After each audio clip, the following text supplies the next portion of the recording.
சோதர ஆண்டவரே, வசனத்துக்காக நம்ம சிந்தனையை திருப்புவோம். தெரிந்து கொண்ட வேத பகுதி சங்கீதத்தின் புஸ்தகம் 12வது அதிகாரம் அதனுடைய 6வது வசனம்.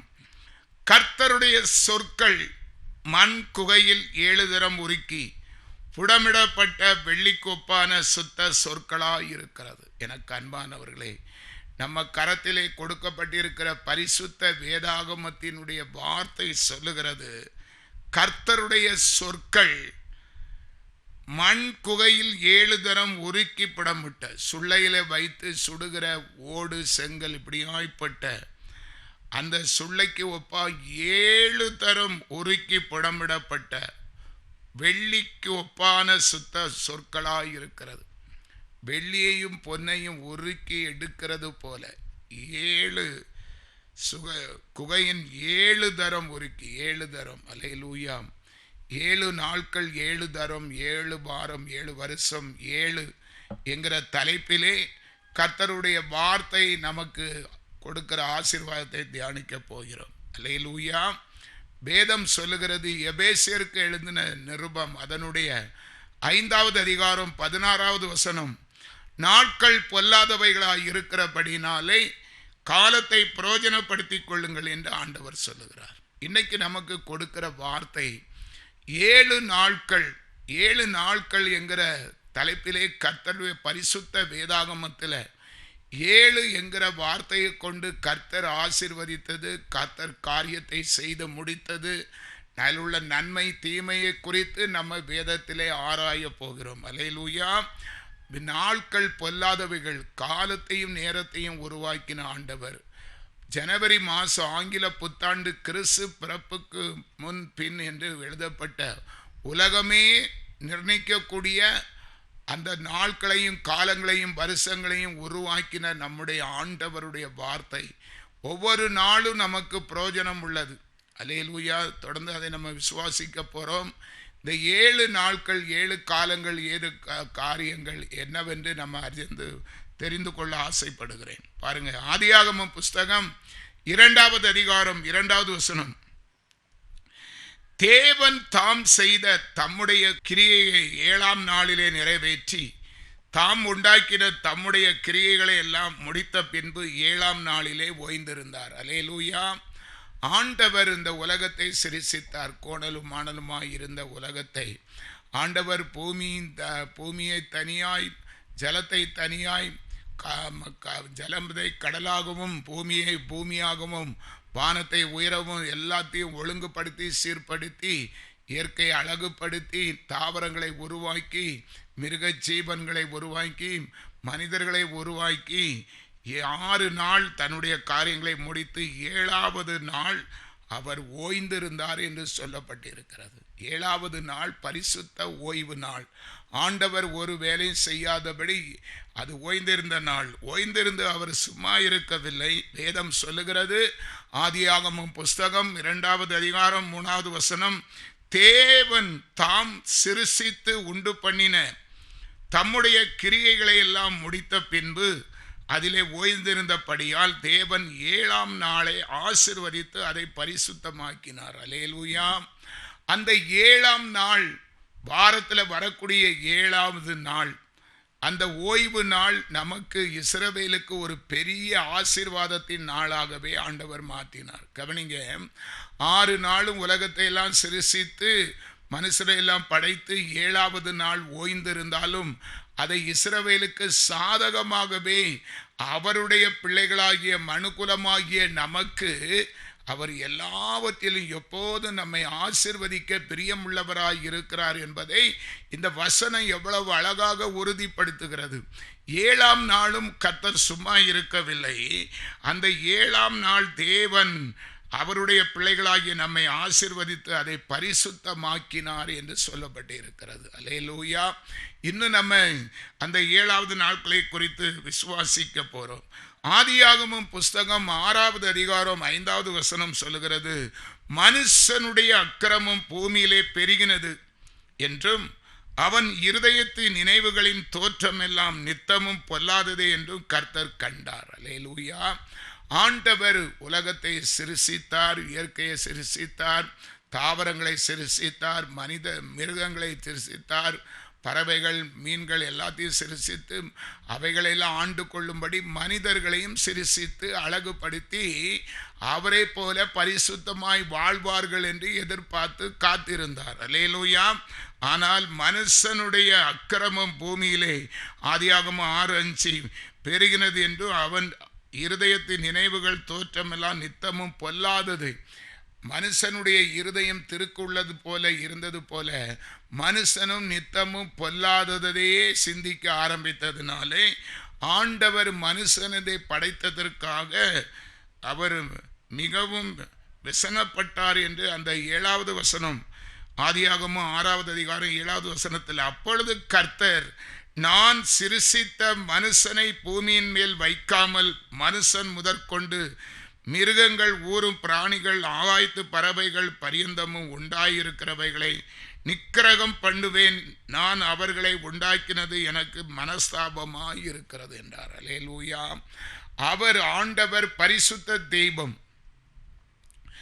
அவரை போல மனிதர்கள் வாழ்ந்து உலகமே போற்றத்தக்கதாக வாழ வேண்டும் என்று அவருடைய பிள்ளைகளாகிய மனுக்குலத்திலே தாயின் கருவிலே உருவாக்கி பூமியிலே பலுகி பெருக செய்தால் மனிதர்கள் நீசர்களாய் மாறி துன்மார்க்க வாழ்க்கை வாழ்ந்து பரிசுத்தத்தை கெடுத்து அசுத்தமான காரியங்களை செய்தபடினாலே மனிதனை இந்த பூமியிலே உருவாக்குனதற்காக ஆண்டவர் மனஸ்தாபப்பட்டேன் என்று சொல்லுகிறார்.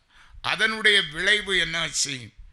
ஆதியாகமம் 7வது அதிகாரம் 4வது வசனம், இன்னும் 7 நாள் சென்ற பின்பு 40 நாள் இரவும் பகலும் பூமியின் மேல் மழையை வரிசிக்க பண்ணி நான் உண்டாக்கின ஜீவ ஜந்துக்கள் அனைத்தையும் பூமியின் மேல் நிக்கிரகம் பண்ணுவேன் என்றார். அல்லேலூயா.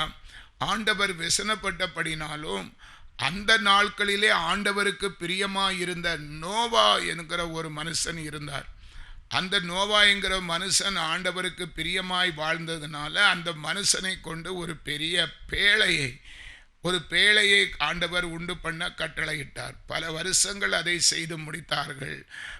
நோவா பேழையை கட்டி முடித்து 300 அடி நீளமும் 50 அடி அகலமும் கொண்ட பேழை கட்டப்பட்டாலும் அந்த நாள் வரைக்கும் கர்த்தர் காத்திருந்தார். யாரும் மனம் திரும்பி பேழைக்குள் வர்றது போல தெரியல. ஆண்டவர் சொன்னதை யாரும் அப்செட் பண்ணல. அல்லேலூயா. நான் அழிப்பேன், நிக்கிரகம் பண்ணுவேன், என் ஜனங்கள் பாவத்திலே வாழ்கிறது எனக்கு பிடிக்கலன்னு சொல்லி ஆண்டவர் நோவா பிழையை செய்யும்போது எதற்காக இந்த பிழையை செய்கிறாய் என்று கேட்கும்போது சொல்லியிருப்பான்.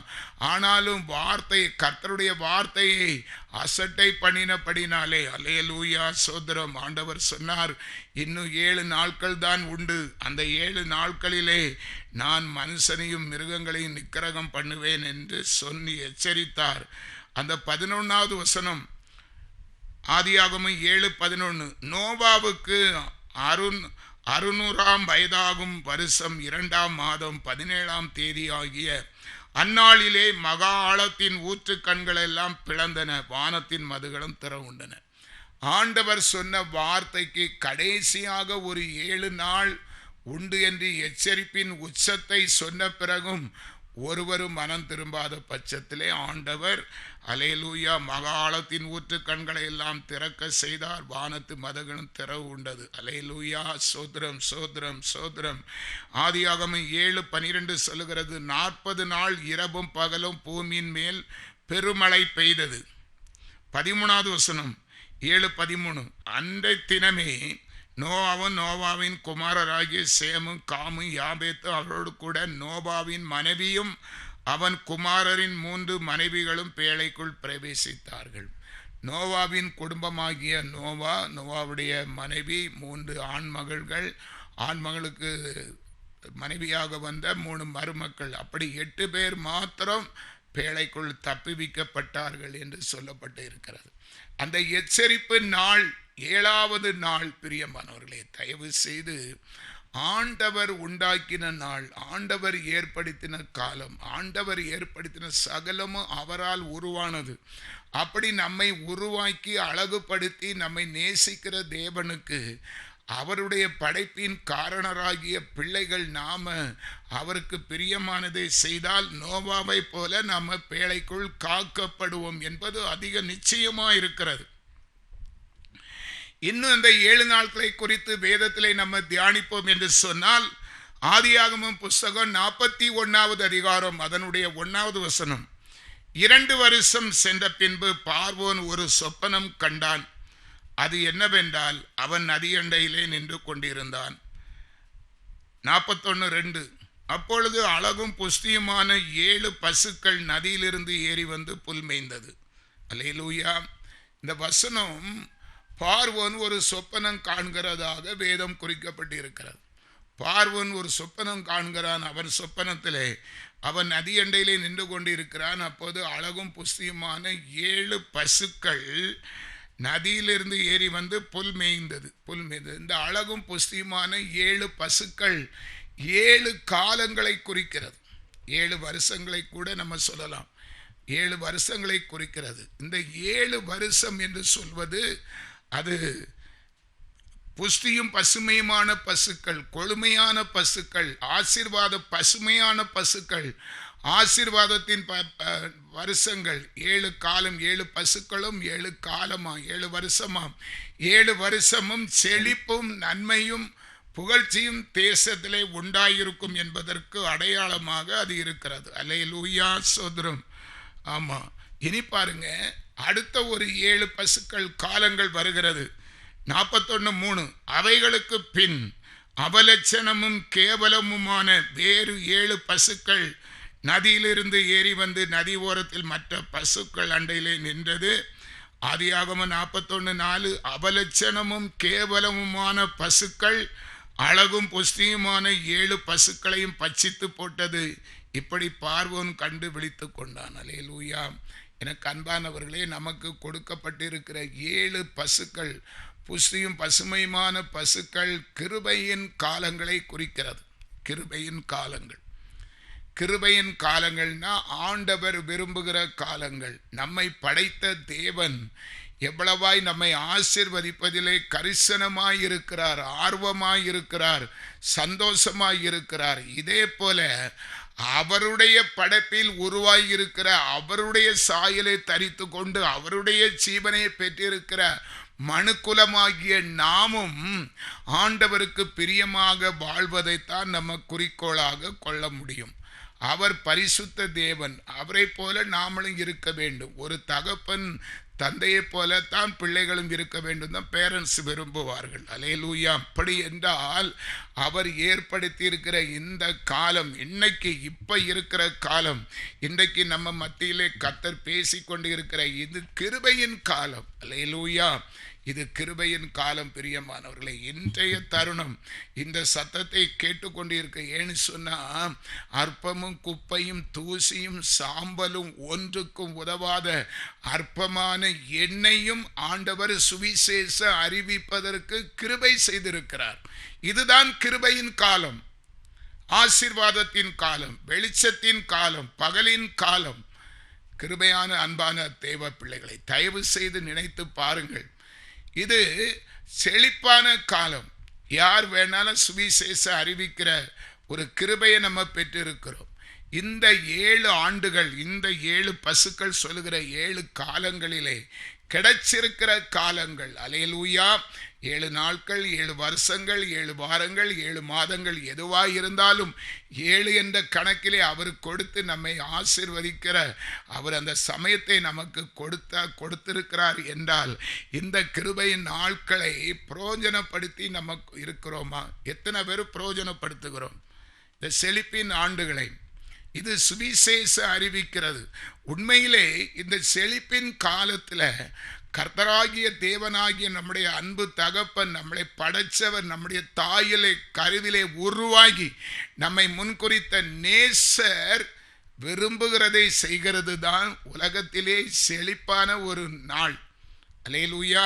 ஒரு பணி செய்யணும், ஒரு தேவை, நம்ம வாழ்வாதாரத்துக்காக அவரையே அர்ப்பணித்த தேவனுக்காக அவர் எதிர்பார்க்கிற அவருடைய விருப்பம் செய்ய மனதாய் இருந்தால் அதே போல வேற எந்த இது நமக்கு ஒரு பிரயோஜனமாய் இருக்காது. தயவு செய்து எல்லா மனுஷரும் சுவிசேஷ அறிவிக்க வேண்டும் என்பதே கர்த்தருடைய சித்தமாய் இருக்கிறது. அல்லேலூயா, அல்லேலூயா. தேவ பிள்ளைகளாகிய நாம் அல்லேலூயா ஒரு தாயின் கருவிலே உருவாகி அல்லேலூயா நாம் எல்லாம் ரொம்ப விசேஷித்தமானவர்கள். பிரியமானவர்களே, இந்த உலகம் அநேக பேர் கர்த்தரை அறியவில்லை. அநேக பேர் எல்லாம் இப்போ 800 கோடிக்கு மேலே ஜனங்கள் உலகம் பூதா பரம்பி ஆண்கள் பெண்கள் சகல மொழி பாசை ஜாதிக்காரர்கள் எத்தனையோ ஒரு விதவிதமாய் இருக்கிறார்கள். அத்தனை பேரும் ஆண்டவருடைய பிள்ளைகள் தான். ஆனால் சூழ்நிலை எப்படி இருக்கிறது? ஒரு சிலர், ஒரு பகுதி மாத்திரம்தான் ஆண்டவரை அறிந்திருக்கிறோம். இன்னும் அறியப்படாத ஜனங்கள் கோடா கொடியாய் பெருகி இருக்கிறார்கள். அவர்கள் தாம் செய்கிறது என்று அறிய முடியல. இப்பிரபஞ்சத்தின் பொல்லாத பிசாசு அவர்களுடைய மனக்கண்களை குருடாக்கி வச்சிருக்கிறான். மனுஷன் வாழ்கிறான், மரிக்கிறான், அதோட முடிஞ்சுன்னு தான் உலகம் நினைக்கிறது. ஆனால் ஒரு உலக வாழ்வுக்கு பிறகு ஒரு மேன்மையான உச்சிதமான உயர்வான ஒரு அற்புதமான வாழ்வு இருக்கிறதே ஆண்டவர் பிள்ளைகள் மட்டும்தான் அறிந்திருக்கிறோம், வேதத்தின்படி, வேத முறைமையின்படி.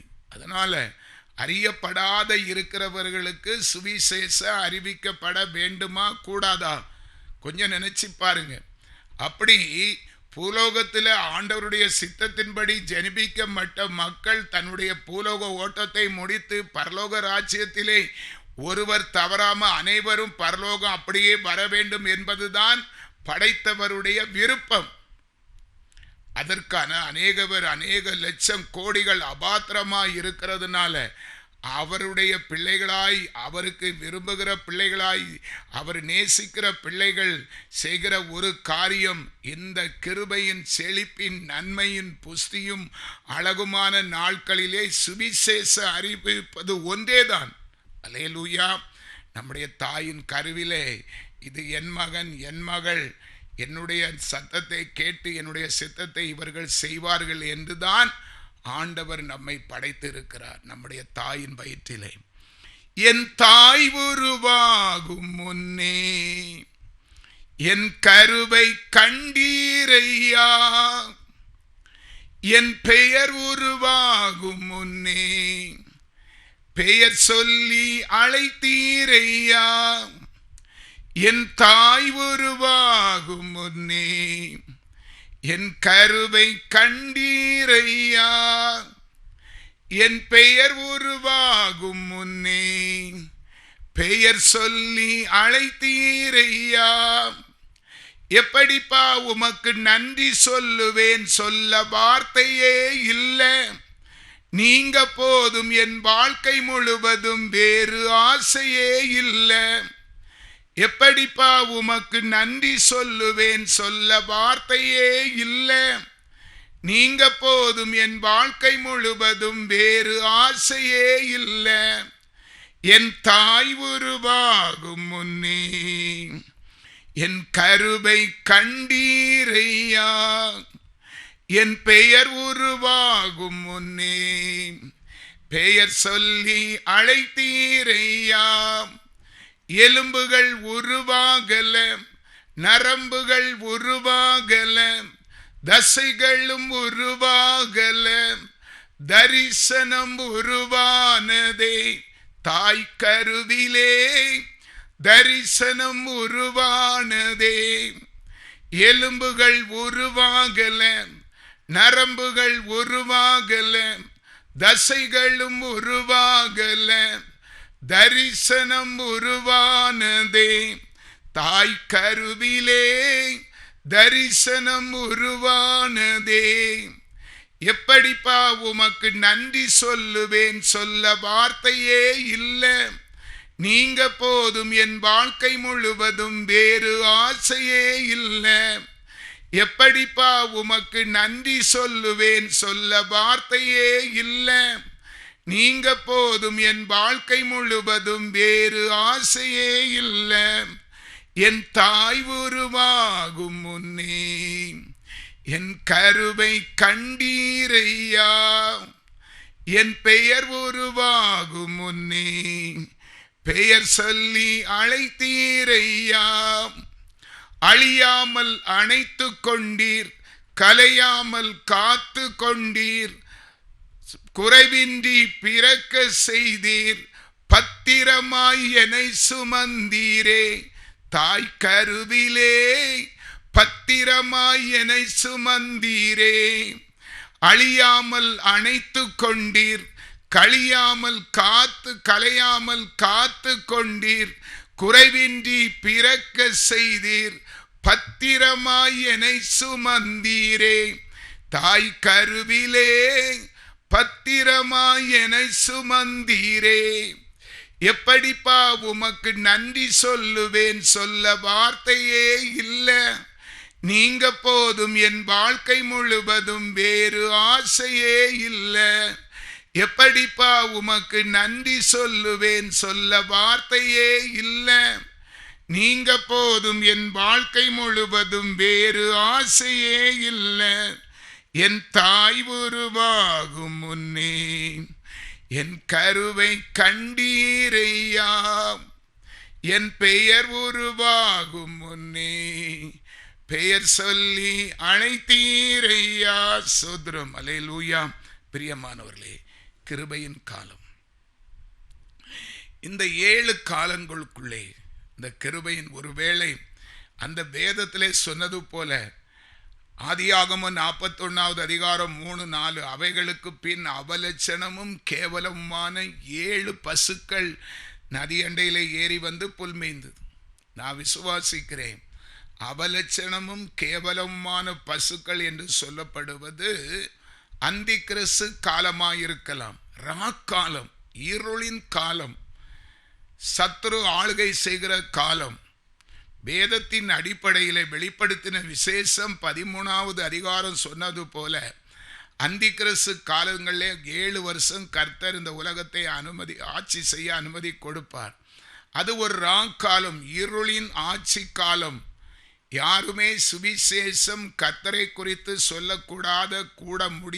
சொல்ல முடியாத ஒரு இருளின் காலமாய் இருக்கிறது. ஒருவேளை அந்த ராக்காலம் வந்தால் நீ எந்த ஆண்டவருக்கு எப்படி பணி செய்ய முடியும்? தேவ பிள்ளையை, இன்னைக்கு ஆண்டவர் வேண்டும், இரட்சகர் வேண்டும், இயேசு வேண்டும், இயேசுவிடத்தில் நன்மையை பெற வேண்டும் என்று ஆர்வமாக காத்திருக்கிற நாம், அவருக்கென்று ஏதாவது கிருபையின் நாட்களிலே அந்த ராக்காலம் வருவதற்கு முன்பாகவே, அந்த இருளின் ராஜ்யம் வருவதற்கு முன்பாகவே இன்னைக்கு சகாயமாய் இருக்கிற இந்த நல்ல தருணத்தை பயன்படுத்தலாமே. பயன்படுத்த தவறினால் கர்த்தருடைய ஆசீர்வாதம், கர்த்தருடைய இரக்கம், கர்த்தருடைய மனதுருக்கம் எப்படி நமக்கு கிடைக்கும்? தயவு செய்து இந்த 7 காலங்கள், 7 வருஷங்கள், 7 இந்த தலைப்பிலே கர்த்தர் பேசுகிறார். புரிந்து கொள்வோம், ஆண்டவருடைய நன்மையை செய்வோம், ஆசீர்வாதத்தை சுதந்திரித்து அவருக்கு சாட்சியாய் இருப்போம். அல்லேலூயா.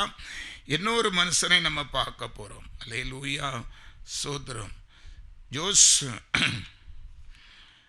யோசுவா 6வது அதிகாரம் 15வது வசனம்.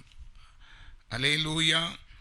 7ஆம் நாளில் அதிகாலமே கிழக்கு வெளுக்கும் போது எழுந்திருந்து அந்த பிரகாரமே பட்டணத்தை 7 தரம் சுற்றி வந்தார்கள். அன்றைய தினத்தில் மாத்திரம் பட்டணத்தை 7 தரம் சுற்றி வந்தார்கள். பிரியமானவர்களே, ஆதி நாட்களிலே ஆண்டவர் மோசே என்கிற இரட்சகரை கொண்டு இஸ்ரவேல் ஜனங்களை எகிப்திலிருந்து கானான் தேசத்துக்கு வழி நடத்தி வந்தார். வழியிலே சில காரியங்கள் தடைப்பட்டது, அனைவர்கள் மரித்தார்கள், மோசையும் மரித்து போனார். மோசைக்கு பதிலாக யோசுவா என்கிற ஒரு இரட்சகனை கர்த்தர் எழுப்பதாக சொல்லுகிறது. அல்லேலூயா. எனக்கு அன்பானவர்களே, அவர்கள் யோர்தானை கடந்து அல்லேலூயா அந்த எரிகோ பட்டணத்துக்கு வருகிறார்கள். அல்லேலூயா. ஆண்டவர் யோசுவாவோடு இரட்சகனோடு வழி நடத்துகிற அந்த போதகர்களோடு ஆண்டவர் பேசுவார். இஸ்ரவேல் ஜனங்கள் முதலாவது ஒரு 6 நாள், தினமும் ஒரு 6 நாளைக்கு அந்த எரிகோ பட்டணத்தை சுற்றி வந்தார்கள். அந்த முந்தின வசனத்தில் அதை பார்க்க முடியும். ஆனால் 7வது நாள், அந்த 6 நாளும் சும்மாவே சுற்றி வந்து எரிகோ அலங்கத்தை சுற்றி வந்தார்கள், ஒன்றும் செய்யலை. 7வது நாள் அல்லேலூயா. அந்த பிரகாரமே பட்டணத்தை 7 தரம் சுற்றி வந்தார்கள். அன்றைய தினத்தில் மாத்திரம் பட்டணத்தை 7 தரம் சுற்றி வந்தார்கள். அந்த யோசுவா 6:16 7ஆம் தரம் ஆசாரியர் எக்காலங்களை ஊதுகையில் யோசுவா ஜனங்களை நோக்கி, ஆர்ப்பரியுங்கள், பட்டணத்தை கர்த்தர் உங்களுக்கு ஒப்பு கொடுத்தார். அல்லேலூயா. அந்த வசனம் சொல்லுகிறது, 6 நாளும் அவர்கள் சுற்றி சுற்றி வந்தவர்களை பார்த்து ஒருவேளை அந்த தேசத்து மக்கள் பரிகாசம் பண்ணியிருப்பார்கள். அடிமைகள் வந்திருக்கிறார்கள், ஏதோ தூர தேசத்தில் உள்ள அடிமைகள். இவர்கள் நம்ம பட்டணத்தை சுற்றி சுற்றி வேடிக்கை பார்க்கிறார்கள், பாவம் பார்த்துட்டு போட்டுன்னு சொல்லி ஏளனமாகத்தான் இருந்திருப்பார்கள். ஆனால் இஸ்ரவேல் ஜனங்களை அந்த பட்டணத்தை பிடிப்பதற்கு 6 நாளும் ஆண்டவர் ஆயத்தப்படுத்துகிறார் என்பது எதிராளிக்கு தெரிவதற்கு நியாயமில்லை. கர்த்தர் ஜனங்களை ஆயத்தப்படுத்துகிறார். எனக்கு அன்பானவர்களே, நம்முடைய வாழ்க்கையிலே ஒரு பெரிய ஜெயத்தை தர வேண்டும் என்று சொன்னால் சில நாட்கள் கர்த்தர் அந்த ஆசீர்வாதத்தை பெறுவதற்கு நம்மை ஆயத்தப்படுத்துவார். அவருக்கு ஒரு நாள் என்பது 100 ஆண்டு 1000 ஆண்டுன்னு கூட சொல்லலாம். அதனால நினையாத வேளையில் அற்புதம் செய்வதற்கு ஆண்டவருக்கு காத்திருக்கும் போது 6 நாள் அவர்கள் சுற்றி சுற்றி வந்தார்கள், வெறுமையாய் போனார்கள். எதிராளியும் பரியாசம்தான் பண்ணியிருப்பாங்க. 7ஆவது நாள் ஆர்ப்பரியுங்கள், கர்த்தர் பட்டணத்தை உங்களுக்கு ஒப்பு கொடுத்தார் என்று அந்த தலைவனாக யோசுவா சொன்னான். அந்த யோசுவா 6வது அதிகாரம் 20வது வசனம், எக்காலங்களை ஊதுகையில் ஜனங்கள் ஆர்ப்பரித்தார்கள். எக்கால சத்தத்தை ஜனங்கள் கேட்டு மகா ஆரவாரத்தோடு முழங்குகையில் அலங்கம் இடிந்து விழுந்தது. உடனே ஜனங்கள் அவரவர் தங்களுக்கு நேராக பட்டணத்தில் ஏறி பட்டணத்தை பிடித்தார்கள். அல்லேலூயா. பொறுமையோடு அந்த யோசுவா 6:15-16 சொன்ன வார்த்தையின் படியெல்லாம் அவர்கள் 6 தரம் பட்டணத்தை பொறுமையோடு நிதானத்தோடு அமைதியோடு ஒன்று தெரியாதவர்களைப் போல ஒரு ஏழ்மையாக சுற்றி சுற்றி தான் வந்தார்கள், அவசரப்படவில்லை. ஆனால் அந்த 20வது வசனம், அந்த யோசுவா 6:20 வரும்போதோ எக்காலத்தை அவர்கள் ஜனங்கள் ஊதி ஆர்ப்பரித்து, கர்த்தர் சொல்லுகிற யுத்த நாள், அந்த கிருபையின் நாள் முடிவு வரக்கூடிய நாட்களிலே 7வது நாட்களிலே சுதந்திரத்தை அந்த ஆசீர்வதிக்கும்படி, அல்லேலூயா, அவர்கள் இடிக்கல, வெடிகுண்ட வச்சு தகர்க்கல, எக்காலத்தை ஊதினார்கள். கர்த்தருடைய நாமத்தை ஆர்ப்பரித்து துதித்து பாடினார்கள். அதுதான் அவர்கள் எக்காலம் போதுகையில். எக்காலம்னா கர்த்தரை சோத்திரம் செய்வது, அவரை கனப்படுத்துவது. சோத்திர பலியிடுகிறவன் தேவனை கனப்படுத்துகிறான். அல்லேலூயா. கர்த்தருக்கு மகிமை உண்டாவதாக என்று ஒட்டுமொத்த ஜனங்களும் ஆர்ப்பரித்து செபிக்கும் போது அல்லேலூயா சோத்திரம். அவர்கள் இருந்த அந்த பக்கம் ஆர்ப்பரித்த எக்காலம் ஊதின திசையிலே அந்த எக்கால சத்தத்தை கேட்க கூடாதபடி அந்த எரிகோ பட்டணம், எதிராளியுடைய பட்டணம் இடிந்து நொறுங்கி விழுந்தது.